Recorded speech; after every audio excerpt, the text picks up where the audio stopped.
دنیا میں 18,000 مخلوقات ہے، 18,000 مخلوقات کو اللہ نے پیدا کیا ہے، اس میں سے سب سے افضل اور بہتر کر کے جو مخلوق پیدا کیا ہے وہ ہے انسان۔ انسان کو اللہ نے اشرف المخلوقات کا لقب دیا ہے، اور انسان کو اللہ تبارک و تعالیٰ نے سب سے اچھی شکل و صورت دے کر پیدا کیا ہے، اور اللہ نے انسان کو سب سے طاقتور بنایا ہے۔ تو اللہ نے جو سب سے انسان کو طاقتور بنایا ہے، یا اللہ نے انسان کو اچھی شکل و صورت دے کر پیدا کیا ہے، تو یہ پیدا کرنے کا انسان کو مقصد کیا ہے؟ اللہ نے جو ہمیں انسان کو پیدا کیا ہے، تو انسان کو پیدا کرنے کا مقصد کیا ہے، ڈریم کیا ہے، ٹارگٹ کیا ہے، کس لیے ہمیں اللہ نے پیدا کیا ہے؟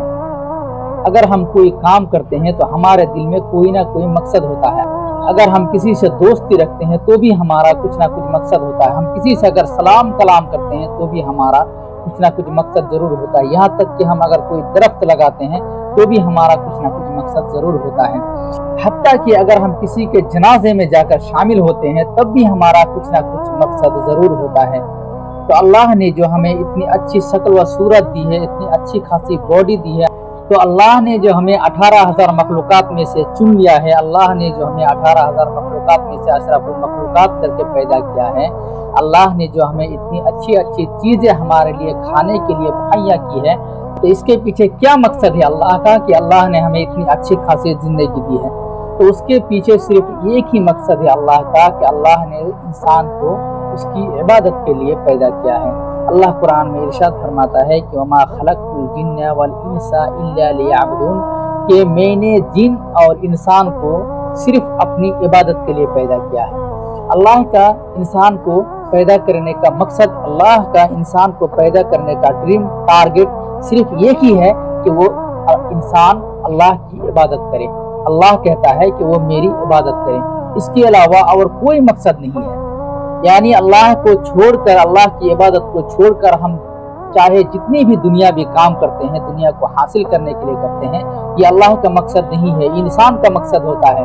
یہ انسان دنیا کو حاصل کرنے کے لیے کرتا ہے، لیکن اللہ کا انسان کو پیدا کرنے کا مقصد جو ہے وہ اس کی عبادت کی ہے، اصل مقصد عبادت کی ہے۔ تو اب ہمیں یہ سمجھنا ہے کہ عبادت آخر چیز ہے کیا؟ کیا صرف نماز پڑھنا ہی عبادت ہے؟ باقی اور جتنا بھی ہم کام کرتے ہیں وہ عبادت میں شامل نہیں ہوتا ہے؟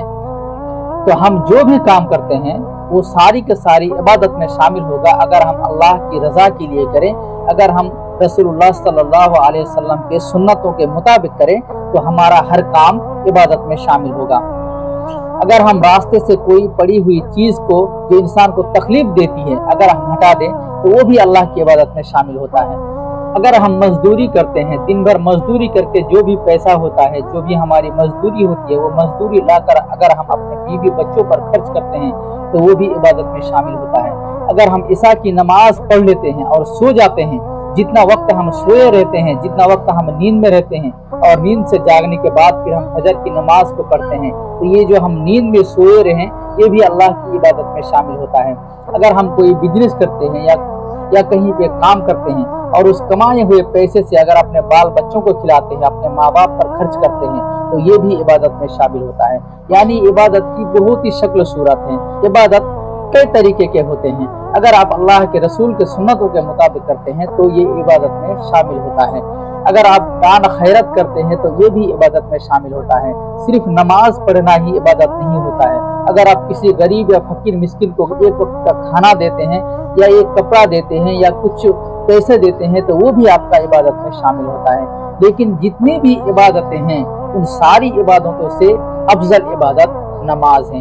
اگر آپ نماز پڑھتے ہیں تو یہ آپ کی ساری جو عبادت ہے یہ عبادت میں شامل ہوگا، اور اگر آپ حلال کمائی کو چھوڑ کر حرام کمائی کی طرف جاتے ہیں اور حرام کمائی سے اپنے بیوی بچوں پر، اپنے ماں باپ پر خرچ کرتے ہیں تو وہ آپ کا عبادت میں شامل نہیں ہوگا۔ اگر حرام کی کمائی سے آپ کسی فقیر یا مسکین کو خیرت کرتے ہیں تو وہ بھی آپ کی عبادت میں شامل نہیں ہوگا۔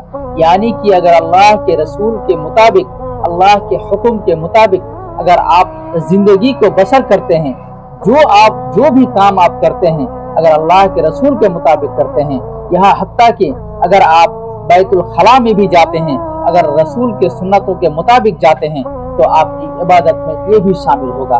یعنی اللہ نے جو بھی حکم کیا ہے، اللہ کے رسول نے جو بھی اپنی زندگی میں عمل کیا ہے، ان عمل کو اگر آپ اپنی زندگی میں لائیں گے تو آپ کی یہ ساری کے ساری زندگی عبادت میں شامل ہوگی۔ چاہے آپ سوئے رہیں، چاہے آپ خیرات کریں، چاہے آپ لیٹے رہیں، چاہے آپ چلیں یا چاہے آپ کہیں گھومنے جائیں یا پھرنے جائیں، جو بھی آپ کام کریں اگر اللہ کے رسول کے مطابق ہے تو آپ کی یہ ساری زندگی کی جو بھی آپ کرتے ہیں یہ آپ کی عبادت میں شامل ہوگا۔ سبحان اللہ، الحمدللہ۔